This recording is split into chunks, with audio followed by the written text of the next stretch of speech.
Good evening everyone, welcome to SCI.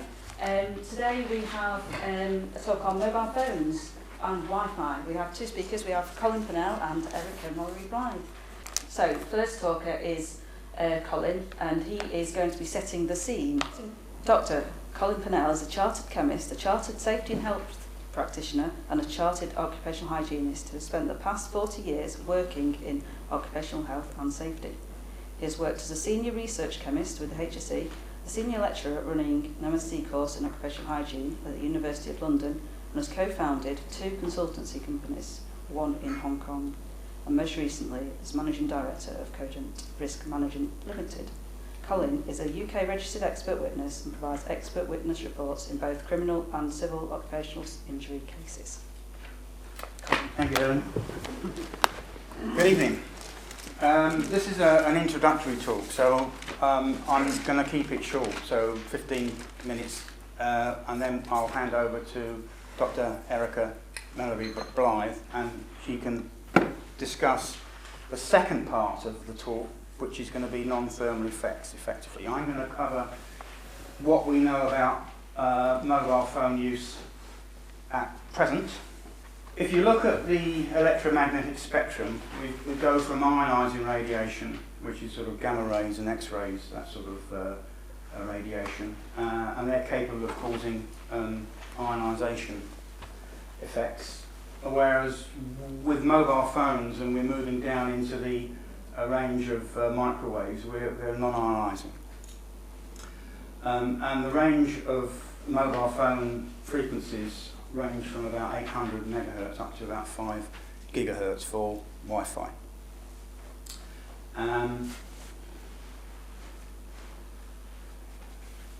The two effects that we're concerned with, one is the thermal effects, which is effectively the heating effect of a microwave radiation, and non-thermal effects, which is something that Erica's going to be talking about later. So the non-ionising radiation is microwaves and radio waves. The thermal effects are actually regulated, whereas the non-thermal effects are not regulated as yet.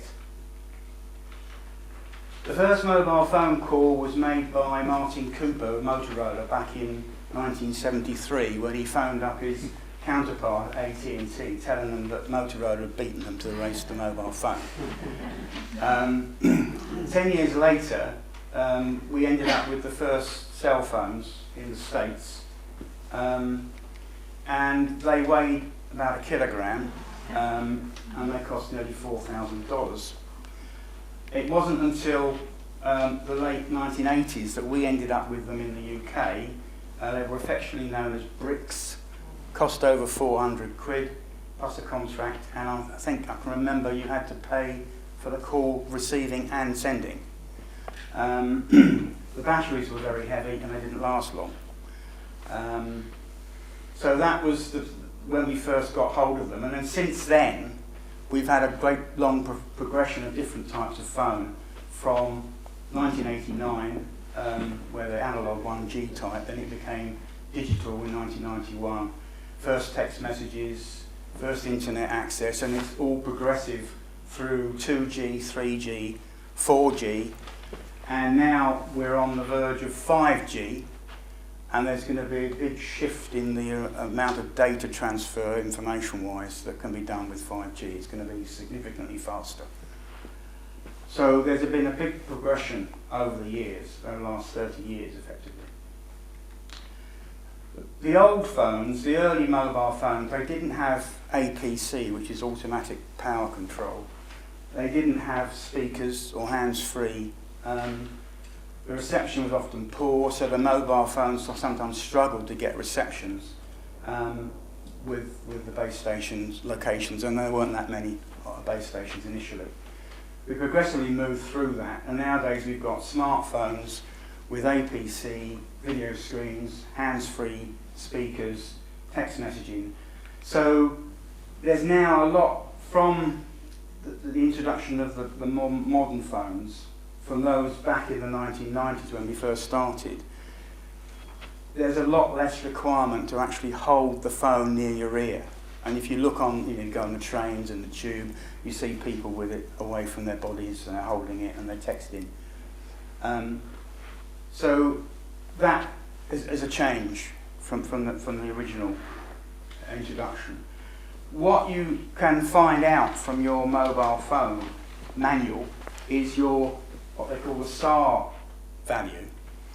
Now, in 1989, NCRP produced guidelines for acceptable levels of non-ionising radiation, and that was then introduced into a document, IEC 6209 Part 1, which specified the procedure by which a laboratory should actually measure the SAR value, the specific absorption rate, in watts per kilogram of the mobile phone output. So your phone, whatever it is, an iPhone or Samsung or whatever, will have a SAR value, and it will have to be less than 2 watts per kilogram. I think my mobile phone's about 1.1, I think. The SAR value is 2 watts per kilogram, and the limit is at the head. It's intended to prevent an increase in brain tissue of around 0.2 degrees centigrade. Okay? This is very brief. This is what they call a DAISY system. It's done inside a sealed room, sealed electronically, because you don't want radiation, the signal from the mobile phone testing to go outside of the room. They position the mobile phone in the test against a phantom head. So you've got the phantom head, and the mobile phone, you can see, is positioned in the position where the ear is. And that is how the test is conducted.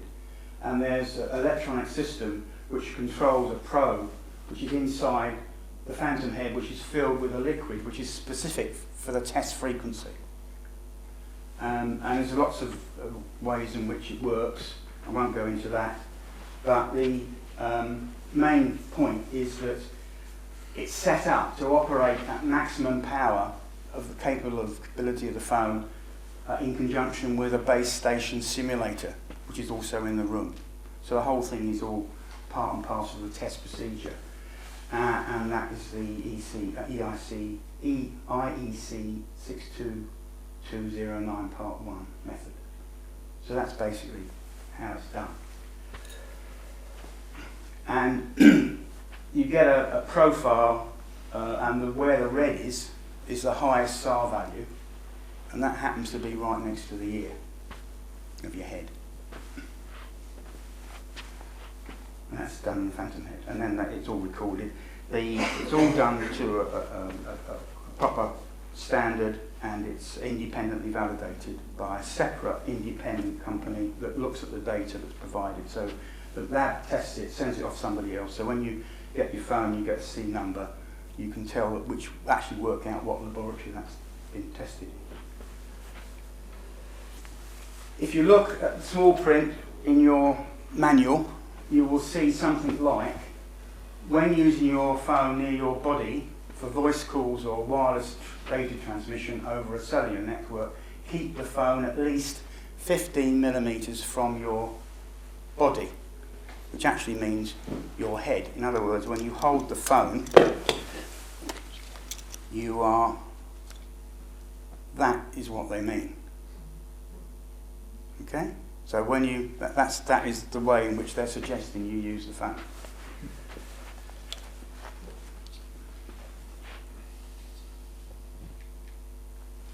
So the highest RF exposure to the head will occur when the mobile phone is pressed against the ear.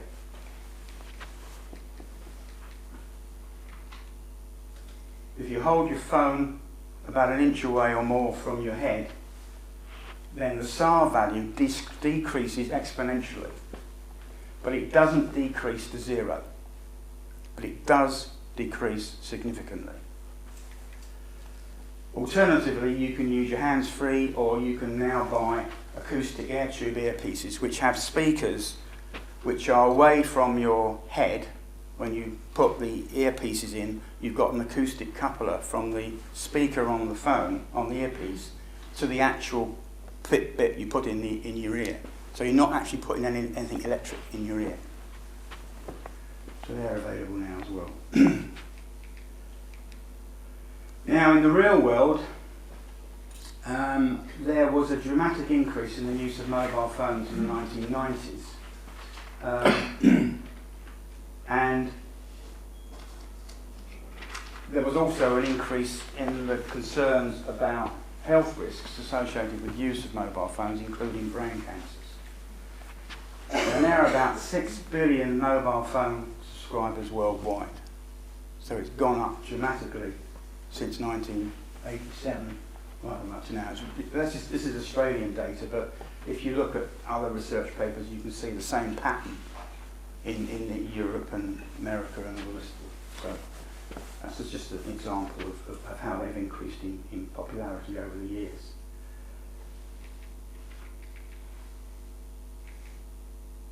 So there was general concern about health risks. In 1999, the UK NRPD, National Radiation Protection Board, set up an independent expert group on mobile phones, chaired by Sir William Stewart.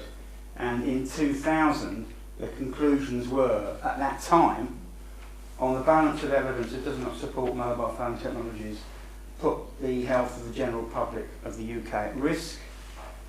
There is some preliminary evidence that outputs from mobile phone technologies may cause, in some cases, subtle biological effects, and we'll hear about those later when Erica starts to give her talk. And it recommended a precautionary approach, which is basically trying to use your phone as little as possible, keep it away from your head and all the rest of it. Interestingly, there was a comment about children who may be more vulnerable because of the developing nervous system and greater absorption energy of the tissues. And research has shown that when you place a mobile phone against a child's head, the penetration is greater than it for a human adult. And that's important to remember about the children.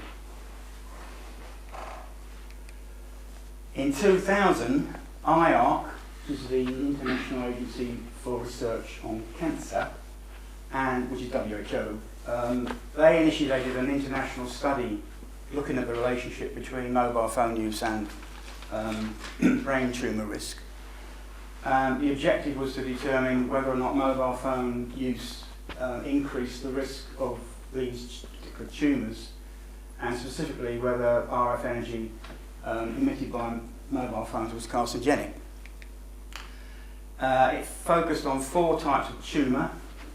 These were glioma, meningioma, acoustic neuroma, and the tumour of the parotid gland. These are all tumours associated with your head.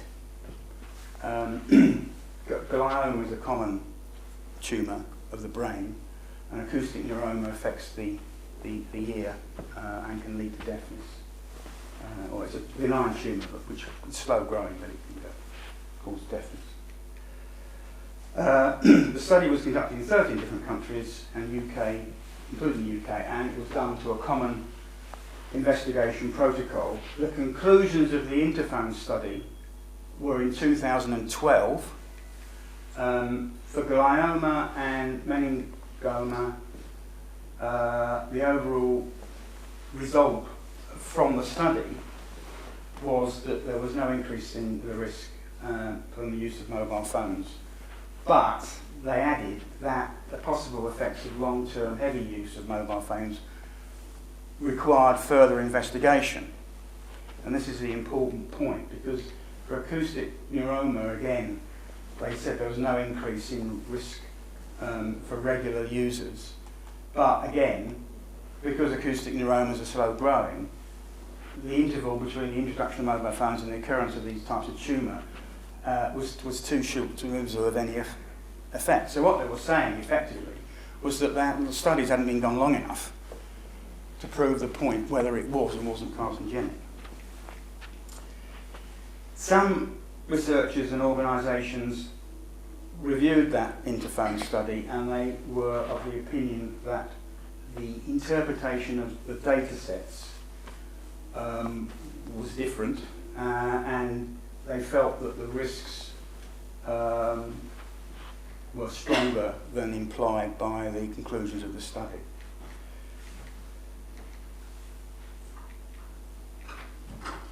Now, what this slide shows, there's this one slide, there's lots of research papers that do produce this type of slide, is that if you look at the black line, it's going up and down like a yo-yo, around about, in this case, 9 incidences of glioma per 100,000.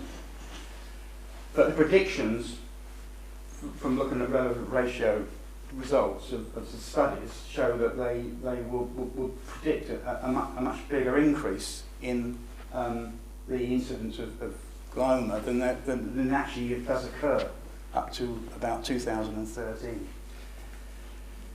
But some researchers are saying that, well, hang on, we've got possibly a similar situation to the fact we had with asbestos and smoking. So, you know, in 1964 there was concerns about asbestos coming to fruition that it causes cancer. Same with sunbeds, 74, and smoking in 1980. And they're saying, well, hang on, if we leave it a lot longer and carry on with the studies, sometime we might end up with a similar situation with mobile phones. But studies haven't gone on long enough yet. In 2013, IARC published a monograph, 102, which was on cancer risks of humans, focusing on exposure to mobile phone radiation. That report was initially produced as a draft in 2010, and it took 3 years before it was finally published. And the IARC compared the findings of the interphone study with some Swedish studies by Purnell and co-workers. And they took the view that these two sets of studies represented the most robust evidence on risk of tumours from the brain associated with the use of mobile phones and wires at that time. And they concluded that radio frequency electronic field, magnetic fields are possibly carcinogenic to humans, group 2B. Now, if you look at all the IARC classifications, 2B is limited evidence in humans and insufficient evidence in animals. On the basis of that, they class it as 2B, along with lead, MIBK, exhaust petroleum, and another 300 and something chemicals. Point being, with lead, you know, workplace exposure to lead, you can actually control it, you can actually completely avoid it. With MIBK, which is methyl-isobutyl ketone, you can substitute it for something else. But the point being about radio frequency EMF is that you can't avoid it. It is everywhere. So whether you wanted to avoid it, you can't. Whether it's the use of your mobile phone or use of Wi-Fi or someone's house, someone's workplace, you're always going to be exposed to it.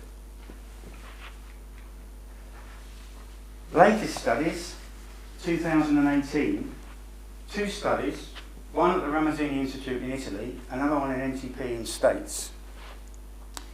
That's the National Toxicology Programme.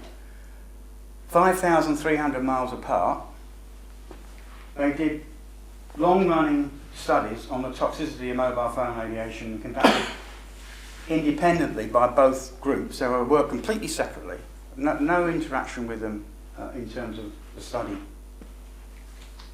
Ramazzini report and the National Toxicological Programme studies, they were done separately using radiation which was in some cases lower than the radiation you get from your mobile phone. It was whole body radiation and it was for whole life of rats. And the reports published in late 2018 concluded that there was clear evidence of mobile phone radiation linked to cancers in rats, particular types of cancer. I won't go into details of it.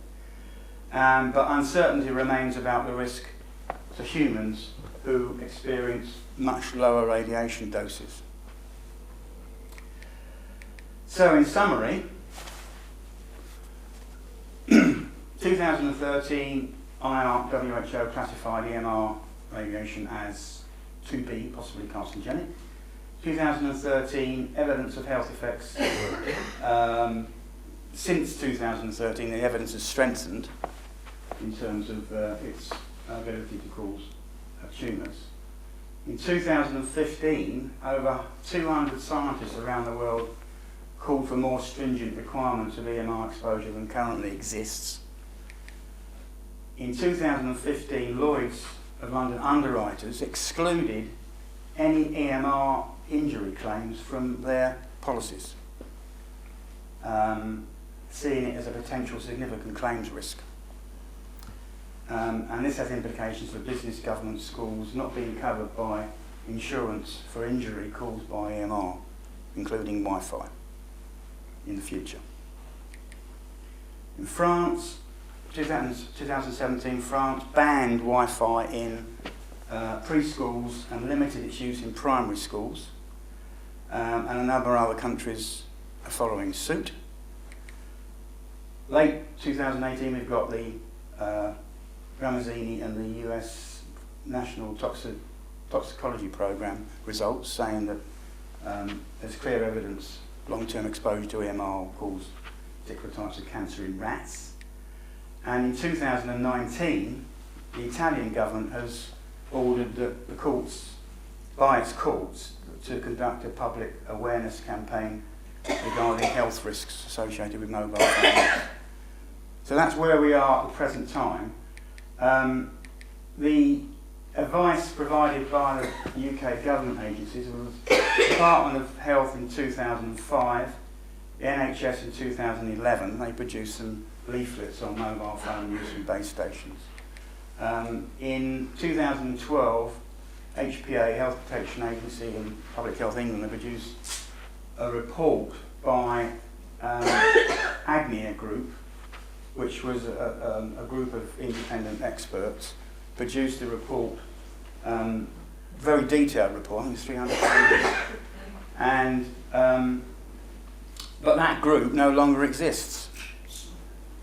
HSE produced HSE 2281 and HSE 865. That's the electromagnetic fields at work regulations, but they don't really apply to mobile phone use of the type that you give to your employees. We're not sure what HSE is doing. They haven't indicated when they're going to do a review of that. So at the moment, that is the information that's available to everybody. So as far as duties of the employer are concerned, which is where we come back to as an occupational hygiene, health and safety side of things, you need to, if you're going to give a mobile phone to your employees, you need to risk assess the requirement for the use of that phone. You need to provide information on potential health risk or actual health risks that are known at the moment. Provide them with a mobile phone with the lowest SAR if you can, and if they want a hands-free kit, give them one. You need to address any particular concerns employees may have about their use of a phone. If they completely complain about headaches, then you might want to investigate that a bit further. Tell them or instruct them not to use a mobile phone when they're driving, and record those actions. So that, in a nutshell, is what the employer's duty is as it stands at the moment. So, next is Erica. Erica's going to give us a quick overview of introduction to NIR. The important section will be the evidence regarding non-thermal effects, which is going to be the mechanisms causing things like infertility, depression, cancer, particularly electromagnetic hypersensitivity, and also a brief view on where we are with 5G and the concerns associated with 5G. Thank you very much.